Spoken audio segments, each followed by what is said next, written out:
The morning sun of Kepler 442b rose over New Haven, colony like it had for the past 15 years since humans first set foot on this world. Jake Morrison stood at his office window on the 42nd floor of the administrative tower and watched the city wake up below him. Traffic moved smoothly along the wide boulevards, while children walked to school and adults headed to their jobs in the terraforming plants and research facilities. The colony had grown from a few thousand pioneers to nearly 850,000 people. Called this place home. Jake rubbed his tired eyes and returned to his desk where reports waited for his review. The latest atmospheric readings showed oxygen levels continuing to rise while the temperature regulators kept the climate stable across 3 continents. New Haven was humanity's greatest success story among the colonies scattered across known space. Unlike the mining worlds or military outposts, this was a place where families could build real lives. In the residential district 12 miles south of downtown, Ben Clark helped his twin daughters Amy and Kate pack their school bags. The girls were 8 years old and had never seen Earth. To them, the red-orange sky of their world was normal, and the twin moons that appeared during the day were just part of life.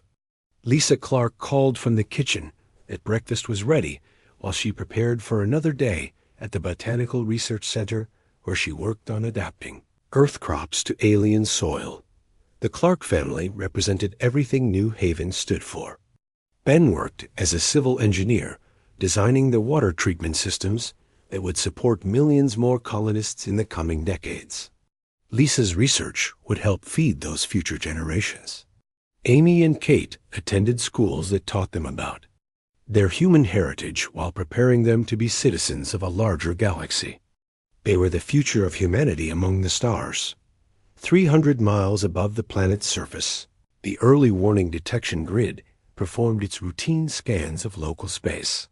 The system was designed to spot asteroids or space debris that might threaten the colony.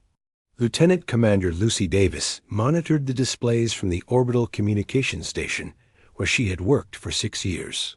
The job was usually boring, with nothing more dangerous than the occasional small rock that earned up in the atmosphere. At 0847 local time, Lucy's instruments detected something that made her blood freeze. Multiple large objects were approaching the system at incredible speed from the direction of the galactic core. The computer analysis showed at least 30 vessels, each larger than anything in the human fleet.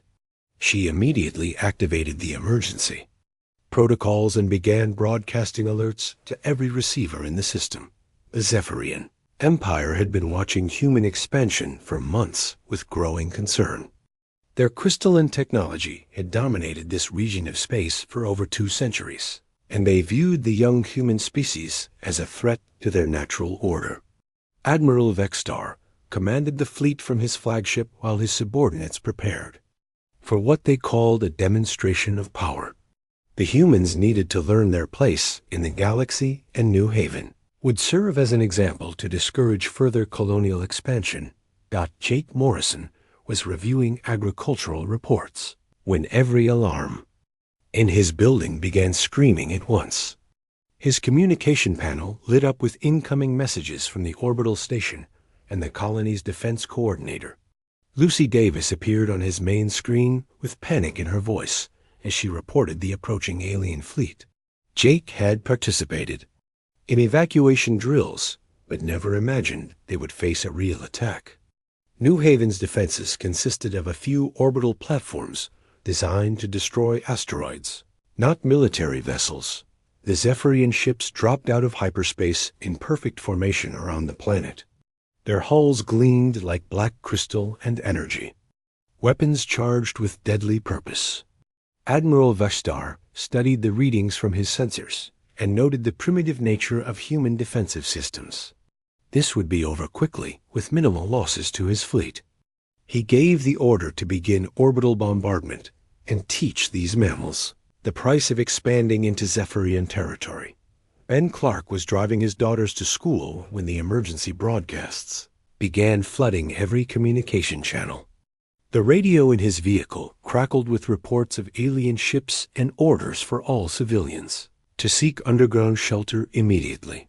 He could see other vehicles pulling over or turning around as parents tried to reach their children.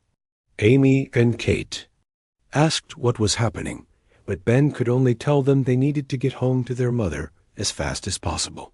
The first Zephyrian plasma blasts struck New Haven's primary cities at exactly 0903 local time.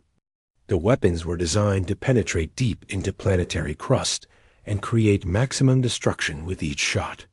Buildings that had stood for 15 years vanished in seconds, while shock waves shattered windows for miles around each impact site.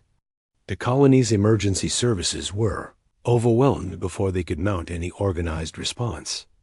Lucy Davis continued broadcasting warnings and status reports, even as her orbital station shook from nearby explosions.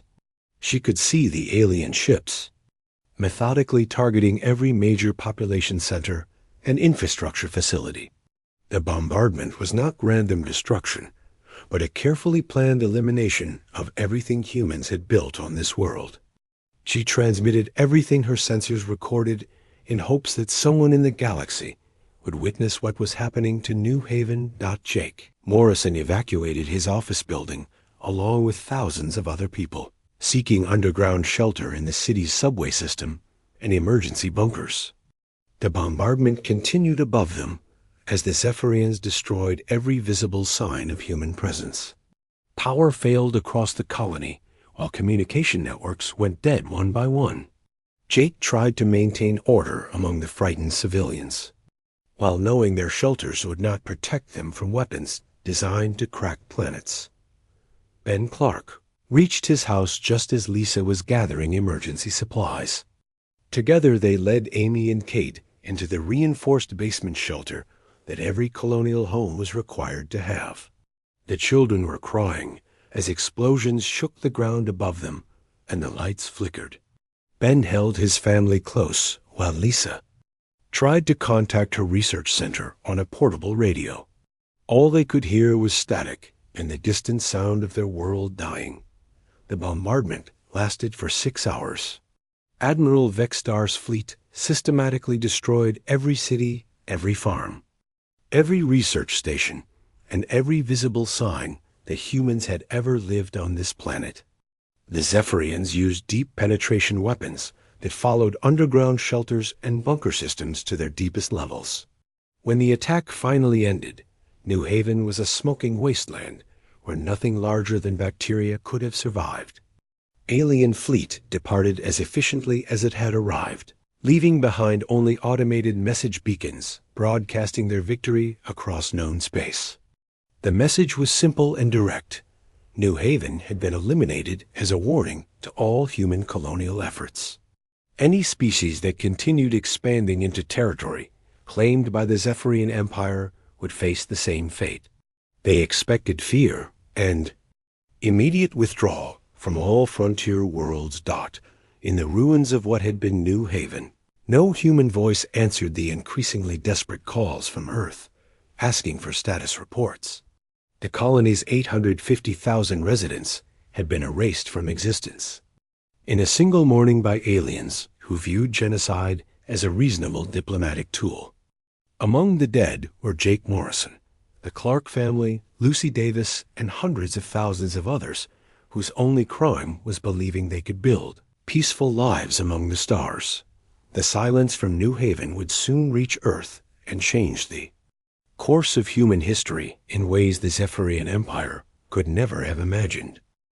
The emergency session alarm echoed through the halls of the Global Defense Council building in Geneva as President Helen Foster walked quickly toward the secure briefing room. 3 weeks had passed since the last transmission from New Haven, and the automated quantum relay had finally delivered Lucy Davis's final broadcasts to Earth. The images and data that arrived painted a picture so horrific that many officials refused to believe it at first that President Foster took her seat, the head of the Oval Table, while military leaders and intelligence chiefs filed in around her. General William Hayes placed a thick folder marked with the highest security classifications in front of each person. Admiral Patricia Stone activated the room's privacy shields to prevent any electronic surveillance from outside forces. What they were about to discuss would change everything humanity thought it knew about their place in the galaxy. The main display screen flickered to life, showing the final orbital images from New Haven before the communication satellites were destroyed. Where once a thriving city of nearly 1 million people had stood, now only blackened craters and twisted metal remained. The Zephyrian weapons had been so thorough that even the underground shelters, designed to protect against nuclear attacks, had been completely eliminated. No trace of human life remained on the entire planet. Director Marcus Webb of Earth Defense Intelligence stood to address the Council with information that had been classified above presidential level for over 30 years. He explained that Earth's public military forces represented only a small fraction of humanity's true defensive capabilities. Hidden facilities on the Moon and in the asteroid belt had been developing weapons and technologies that even allied alien species knew nothing about. The time had come to reveal these secrets. The presentation that followed shocked even the most senior military officers in the room. Dr. Elizabeth Morgan appeared via secure video link from a facility that officially did not exist to brief the Council on Project Nemesis. For decades, Earth's greatest scientists had been working on stellar manipulation technology, supposedly designed for peaceful star-lifting operations and energy collection. The truth was far more terrifying, and the technology could be weaponized in ways that would make entire star systems uninhabitable. Captain Ryan Turner joined the meeting to provide tactical intelligence about Zephyrian military capabilities based on his experiences during border skirmishes that the public had never learned about. The crystalline aliens were technologically advanced and militarily aggressive, but they had never faced an opponent willing to escalate conflicts to the level Earth was now considering. Their arrogance had made them believe that humans would respond to genocide with fear and withdrawal rather than overwhelming retaliation. President Foster listened to each briefing with growing understanding of the decision she would have to make. The Zephyrian Empire had not simply attacked a human colony, but had broadcast their massacre across known space as a warning to discourage human expansion. They expected humanity to abandon the frontier worlds and retreat to Earth in terror. Instead, they were about to discover that they had awakened something far more dangerous than they could have imagined. The debate that followed lasted for 6 hours, as council members discussed response options ranging from diplomatic protests to limited military strikes. General Hayes argued for a conventional military campaign to destroy Zephyrian border installations, while Admiral Stone favored a blockade of their trade routes. Director Webb presented intelligence suggesting that anything less than total victory would be seen as human weakness by other hostile alien species watching the situation. DEVELOP, Dr. Morgan's voice crackled through the secure communication link as she explained the full capabilities of the stellar manipulation device. The weapon could destabilize a star's nuclear processes and cause it to go supernova with artificially enhanced intensity. Any planets in the target system would be instantly vaporized, along with every living thing on them. The technology existed and could be deployed within 6 months. If the Council gave authorization for its use, President Foster called for a brief recess and walked to the window overlooking Lake Geneva, where she could see families enjoying a peaceful afternoon in the sunshine. Those people had no idea that somewhere in space, aliens had murdered nearly 1 million humans simply to send a message about territorial boundaries.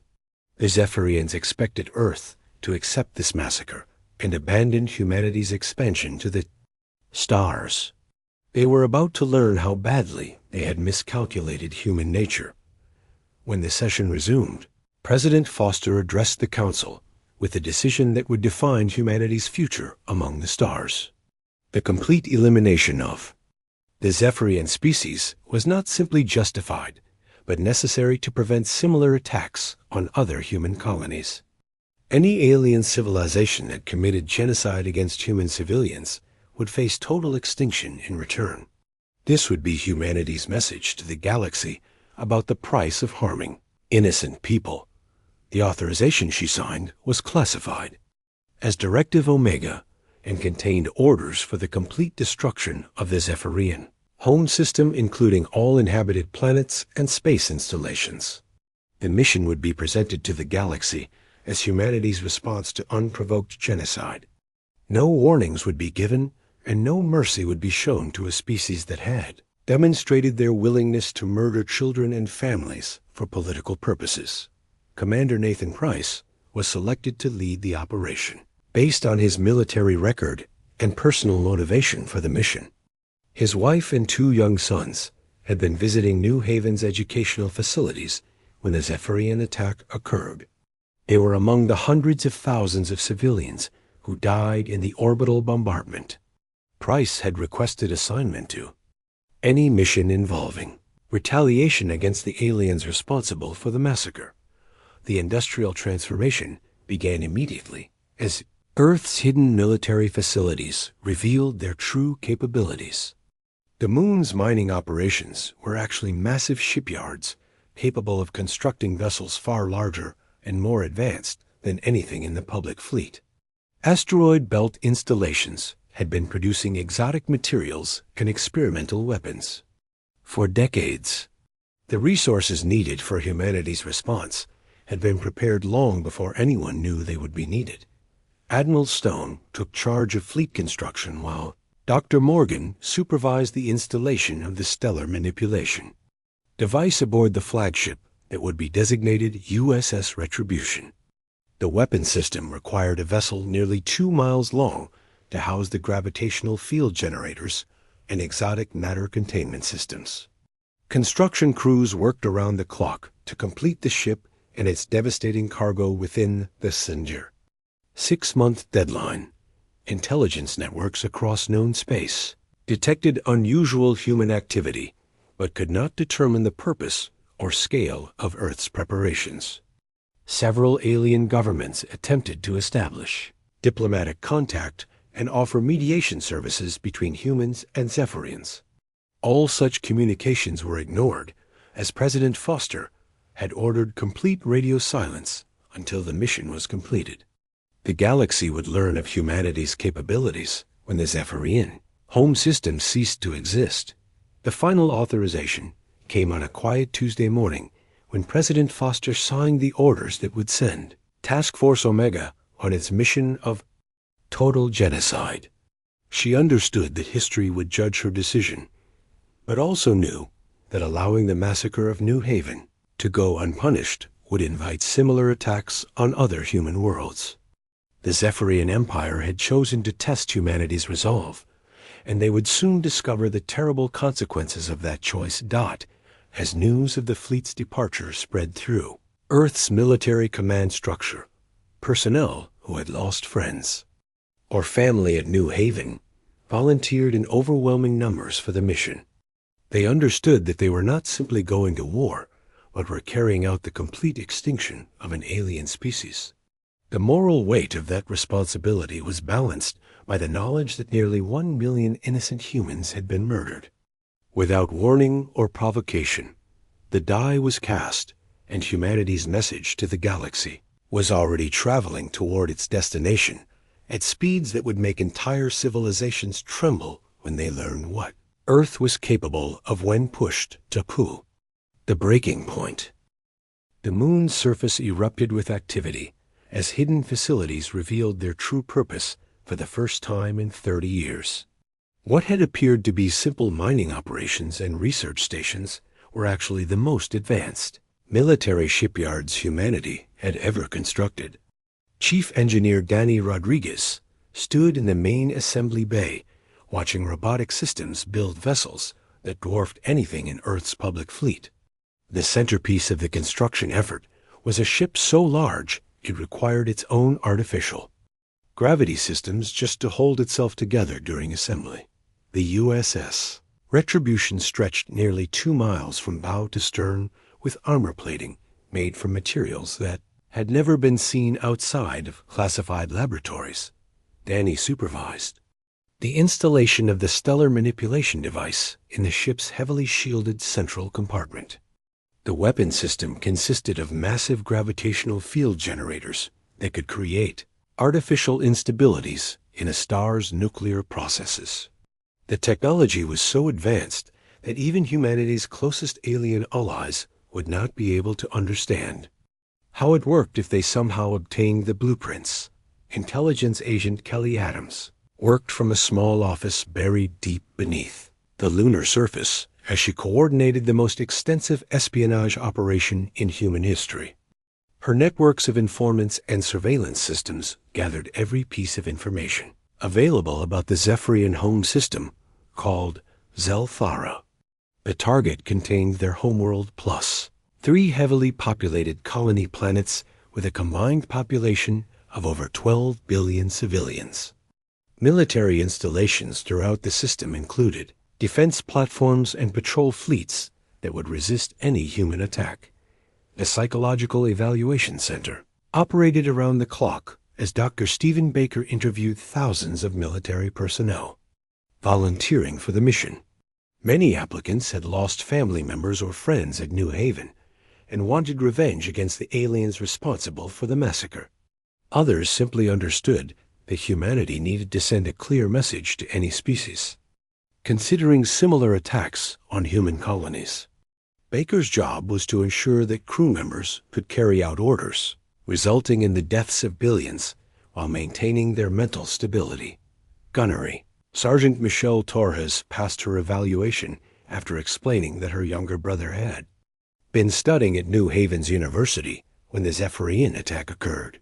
She volunteered for the mission because she believed that allowing genocide to go unpunished would invite similar attacks on other human worlds. Her psychological profile showed the determination and emotional control necessary for someone who would operate weapon systems during the destruction of entire planets. Captain Greg Phillips received command of one of the reconnaissance ships, tasked with documenting everything that happened during the attack. His vessel carried advanced recording equipment that would capture images and data for broadcast to alien civilizations across known space. Humanity wanted every species in the galaxy to witness what happened to those who committed genocide against human colonies. The documentation would serve as both evidence of Zephyrian crimes and warning of human capabilities. The fleet taking shape in lunar orbit consisted of 200 ships, ranging from massive dreadnoughts to fast attack vessels and support craft.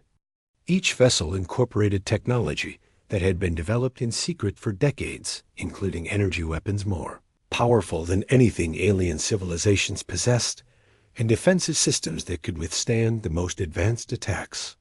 The public military forces that other species had observed represented only a tiny fraction of humanity's true capabilities. Nathan Price spent his days reviewing tactical plans and intelligence reports while struggling with the personal cost of his assignment. His wife Sarah and sons Tommy and Danny had died at New Haven during what was supposed to be an educational trip to see how human colonies operated. The Zephyrian attack had turned his family vacation into a mass grave, containing nearly 1 million people. Price understood that his mission would result in the deaths of billions, but he also knew that failure to respond would invite similar attacks on other human worlds. Dr. Elizabeth Morgan worked 18-hour days fine-tuning the stellar manipulation device and training the specialists who would operate it during the attack. The weapon required precise calculations to create the specific type of stellar instability that would cause a supernova with enhanced destructive power. A normal star collapse would destroy the planets in the target system, but an artificially enhanced explosion would be visible from neighboring systems and serve as a permanent reminder of what happened to species that murdered human civilians. Alien intelligence. Networks detected massive increases in human industrial activity and military movement, but could not determine the purpose or destination of Earth's preparations. Several governments attempted to establish diplomatic contact and offer mediation services between humans and Zephyrians. President Foster ordered all such communications to be ignored, as humanity had already decided on its response to the New Haven massacre. The galaxy would learn of human capabilities when the Zephyrian home system no longer existed. Fleet Chaplain Robert Chon conducted memorial services for New Haven's victims while helping crew members prepare mentally for their mission. Many personnel struggled with the knowledge that they would be responsible for killing billions of aliens, including children and civilians, who had no involvement in the attack on the human colony. Chun reminded them that the Zephyrians had made the choice to commit genocide first, and that humanity's response was necessary to prevent similar attacks on other colonies. The construction effort required materials and components from across the solar system, as asteroid mining operations provided exotic metals, while research stations contributed advanced electronics and weapon systems. The scale of the project revealed that Earth had been preparing for interstellar warfare long before most people knew that hostile alien species existed. The industrial capacity being demonstrated suggested that humanity could build fleets large enough to threaten entire galactic civilizations if necessary.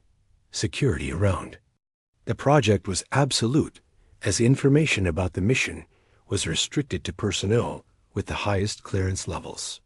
Even crew members were only told about their specific assignments without understanding the complete scope of the operation. The stellar manipulation device was so classified that only a few dozen people knew of its existence, and fewer still understood how to operate it. The technology represented humanity's most closely guarded secret and its most terrifying weapon. Training exercises took place in the outer solar system where Task Force Omega practiced the tactics they would use during the actual attack. The fleet's coordination and firepower exceeded anything that alien civilizations had ever witnessed from human forces. Mock battles against robotic opponents demonstrated that the human vessels could overwhelm any defensive force the Zephyrians might deploy around their home system. The only question was whether the aliens would realize what was happening before it was too late to evacuate their civilians. Intelligence reports indicated that Zephyrian leadership believed their demonstration of power at New Haven had successfully intimidated humanity into abandoning colonial expansion. They expected fear and diplomatic protests rather than military retaliation. Their arrogance and ignorance of human nature had led them to commit an act that would result in the complete extinction of their species. They had awakened something they did not understand and could not defeat. As the 6-month preparation period neared its end, Commander Price received his final orders from President Foster herself. Task Force Omega would proceed to the Zelthara system and eliminate every trace of Zephyrian civilization using whatever methods were necessary. No warnings would be given and no mercy would be shown to a species that had demonstrated their willingness to murder innocent families for political purposes. The mission would serve as humanity's message to the galaxy about the consequences of harming human civilians.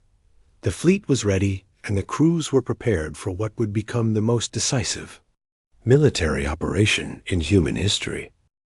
Task Force Omega departed from lunar orbit on a cold Tuesday morning with no fanfare or public announcement.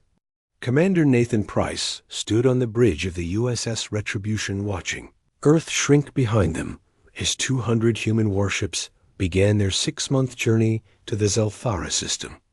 The fleet maintained complete radio silence to prevent Zephyrian intelligence networks from detecting their approach or determining their destination. Every ship operated under strict orders to avoid contact with any alien vessels or installations. During the voyage, the massive fleet moved through hyperspace in a formation that had been practiced dozens of times during training exercises. Escort carriers protected the flanks, while destroyers and cruisers provided screening for the larger vessels. At the center of the formation, the USS Retribution carried its terrible cargo toward a star system that would soon cease to exist. The gravitational field generators hummed quietly in their shielded compartments, while Dr. Elizabeth Morgan ran constant diagnostic tests to ensure the weapon would function perfectly when the time came. 3 weeks into the journey, the fleet's long-range sensors detected a Zephyrian patrol group near the border between human and alien territory. Captain Lisa Johnson commanded the destroyer USS Vengeance and received orders to eliminate the patrol before they could send warning signals back to their command structure. Her ship broke formation and approached the alien vessels using stealth, technology that made them nearly invisible to Zephyrian sensors until it was too late for the patrol to escape or communicate. The engagement lasted less than 10 minutes as human weapons sliced through Zephyrian crystal armor like it was made of paper. Captain Johnson's crew watched their energy cannons tear apart alien ships that their enemies had believed were invulnerable to human technology. The technological gap between the species was so vast that the patrol never had a chance to fight back or understand what was attacking them. Their wreckage drifted in space while the USS Vengeance rejoined the main fleet without suffering any damage. Fleet Chaplain Robert Chun conducted daily memorial services for New Haven's victims while crew members struggled with the magnitude of what they were about to accomplish. The ship's chapel was always full of personnel seeking guidance about their mission to eliminate an entire species. Chun reminded them that the Zephyrians had chosen to commit genocide first, and that humanity's response was necessary to prevent similar attacks on other colonies. The moral burden was heavy, but the alternative was to let mass murder go unpunished. Dr. Stephen Baker held counseling sessions throughout the fleet as crew members dealt with the psychological pressure of their assignment. Many personnel had volunteered because they lost friends or family at New Haven. But the reality of killing billions of aliens, including children and civilians, was difficult to accept. Baker used recordings of the colony's destruction to reinforce their resolve and remind them why the mission was necessary. The images of burned cities and murdered families helped crew members understand that they were instruments of justice rather than aggressors. As the weeks passed, intelligence reports from human spy networks revealed that Zephyrian leadership believed their demonstration at New Haven had successfully intimidated humanity into abandoning colonial expansion. Admiral Vexstar, who had commanded the attack on the human colony, was being celebrated as a hero for protecting Zephyrian territory from alien expansion. Their arrogance and ignorance of human nature would soon prove to be fatal mistakes that doomed their entire civilization. Commander Price spent his time reviewing tactical plans and studying intelligence reports about the target system. Zelfara contained the Zephyrian homeworld plus 3 colony planets with a combined population of over 12 billion civilians. The system was heavily defended with orbital platforms and patrol fleets that would resist any conventional attack. However, the human plan did not involve fighting their way through these defenses, but rather eliminating the star itself, along with everything that depended on it for survival. Captain Greg Phillips commanded one of the reconnaissance ships tasked with documenting the attack for broadcast to alien civilizations across the galaxy. His vessel carried advanced recording equipment that would capture every moment of the Zephyrian system's destruction. The footage would serve as evidence of what happened to species that committed genocide against human colonies, and as a warning to any others considering similar actions. Humanity wanted the galaxy to understand that mass murder would always result in total extinction. The fleet's approach to Zelfara was carefully timed to coincide with the system's defensive patrol schedules based on intelligence gathered over months of surveillance. Human spy satellites had mapped every military installation and identified the locations of all major population centers. The attack would begin with conventional forces engaging Zephyrian defenders, while the USS Retribution proceeded to the star itself. The space battle would serve as a distraction to prevent the aliens from understanding the true nature of humanity's weapon until it was too late to evacuate their civilians. Long-range sensors began detecting Zephyrian activity as the fleet approached the outer edge of the target system. Admiral Vextar commanded the defense forces from his flagship, while patrol groups moved to intercept what they assumed would be a conventional human attack. The Zephyrians had studied human military capabilities based on public information and believed their superior numbers and defensive advantages would allow them to repel any assault. They had no knowledge of the advanced technology hidden aboard the approaching human vessels. Commander Price addressed his fleet during their final approach to remind all personnel of their mission's importance. The Zephyrians had chosen to commit genocide against innocent human families, and now they would face the consequences of that decision. The destruction of their civilization would serve as humanity's message to the galaxy that mass murder would never be tolerated or forgiven. Every species watching the outcome would understand that attacking human colonies meant facing total extinction in return. The Zephyrian leadership attempted to establish communication with the approaching human fleet and offered to negotiate an end to hostilities. They proposed territorial concessions and reparations for the New Haven incident, while claiming the attack had been a misunderstanding rather than deliberate genocide. Commander Price had orders to ignore all communication attempts as president. Foster had decided that species which murdered children and families deserved no opportunity to explain or apologize for their crimes. As Task Force Omega reached the edge of the Zelthara system, crew members made final preparations for an attack that would reshape the balance of power throughout known space. The Zephyrian Empire was about to learn that humanity possessed weapons and technology beyond anything they had imagined.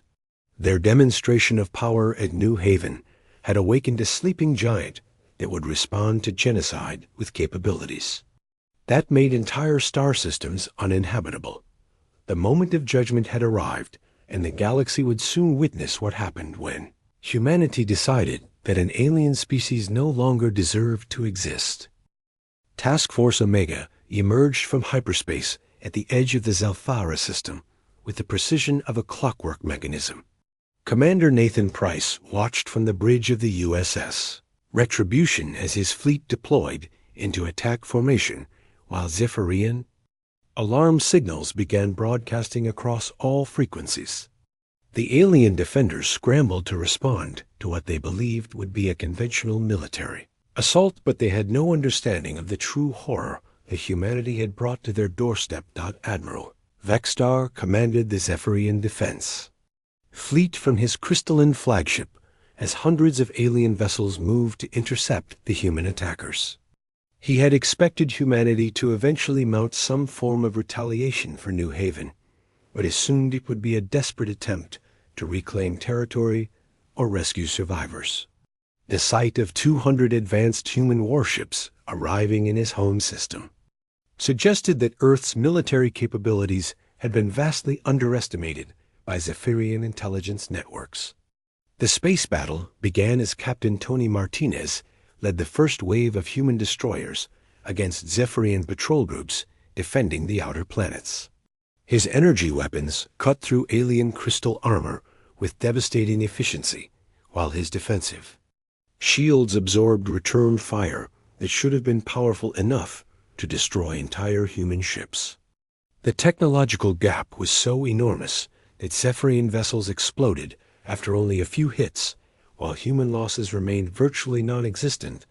Captain Sandra Wright commanded a squadron of heavy cruisers that engaged the main Zephyrian battle line, while the USS Retribution and its escorts moved toward the system's star.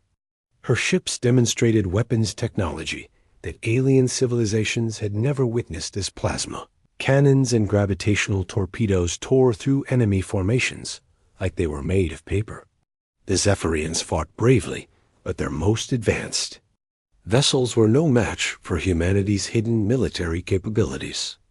Admiral Vexstar realized with growing horror that the main human fleet was not targeting military installations or population centers, but was heading directly for Zelthara Prime, the system's central star.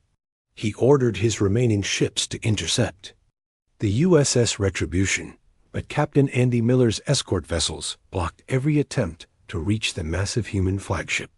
The Zephyrian commander finally understood that humanity had not come to conquer territory or capture prisoners, but to commit total genocide against his entire species. Dr. Elizabeth Morgan worked frantically in the USS Retribution's weapon control center as her team prepared to activate the stellar manipulation device. The gravitational field generators required precise calibration to create the specific type of instability that would cause an artificially enhanced supernova. She had spent years developing this technology for peaceful purposes, but now she was about to use it to eliminate billions of lives in a matter of seconds. The Zephyrian homeworld's population watched their sun grow brighter and more unstable as massive human machines created artificial disruptions in the star's nuclear processes. Evacuation ships launched from every spaceport, but there was no time.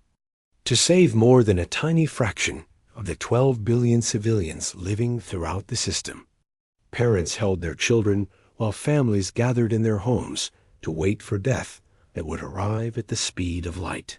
Commander Price opened communication channels to broadcast across all frequencies as the star reached critical instability.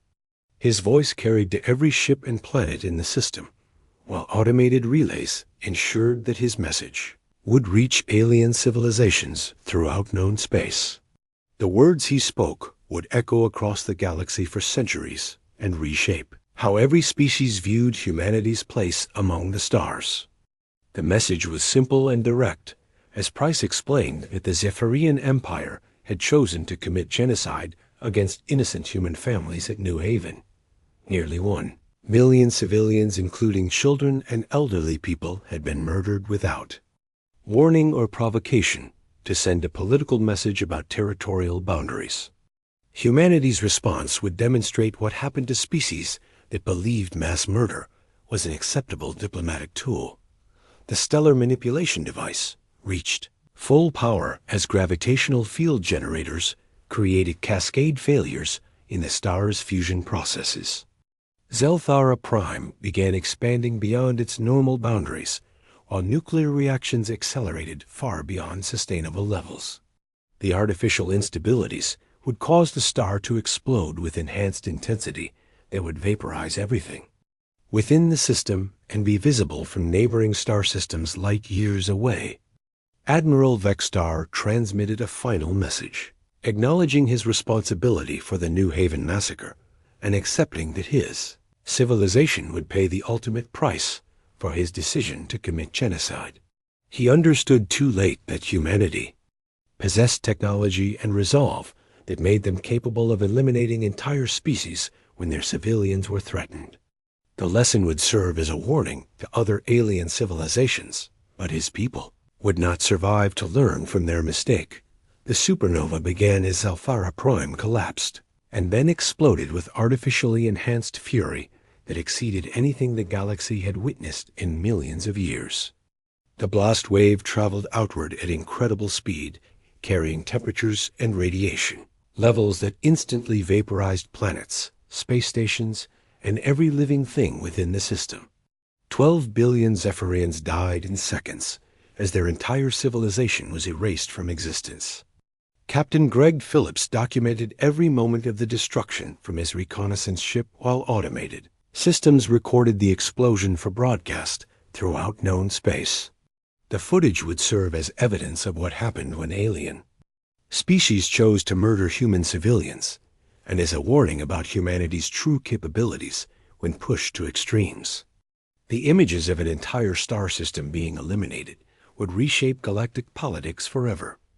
Task Force Omega withdrew from the expanding supernova while leaving behind automated message beacons that would broadcast the complete story of the Zephyrian genocide and humanity's response.